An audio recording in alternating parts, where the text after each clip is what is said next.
পেটটা একটা বাক্স, বাক্সের ভেতরে কিন্তু অনেকগুলো অর্গান লুকিয়ে রয়েছে, তার মধ্যে অ্যাপেন্ডিক্সটাও হচ্ছে একটা অর্গান।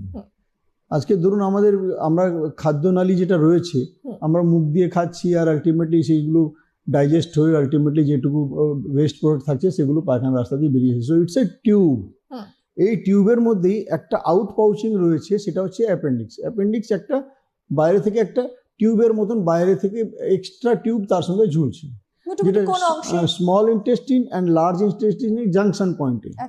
এটা কিন্তু পার্ট অফ লার্জ ইন্টেস্টিন, কিন্তু এটা জাংশন পয়েন্টে রয়েছে। এটা এই টিউবটা যে বাইরে ঝুলছে তার ফলে কিন্তু যেমন ইন্টেস্টিনের দুটো সাইডই খোলা, সেরকম কিন্তু অ্যাপেন্ডিক্সের কিন্তু দুটো সাইড খোলা নয়, একটা সাইড খোলা একটা সাইড বন্ধ। এটাই হচ্ছে এই অর্গানের বিশেষত্ব। একটা টিউব যেটা স্মল ইন্টেস্টিন অ্যান্ড লার্জ ইন্টেস্টিনের জাংশনে আছে, লার্জ ইন্টেস্টিনের পার্ট অ্যান্ড একটা অন্য সাইড থেকে বন্ধ। এটা হচ্ছে এই অর্গানের বিশেষত্ব, যেখানে কিছু লিম্ফয়েড ফলিকলস থাকে যেগুলো তার বিশেষত্ব। আর তাছাড়া এর বেশি কিন্তু অ্যাপেন্ডিক্সের ব্যাপারে আমাদের খুব বেশি কিছু জানা নেই।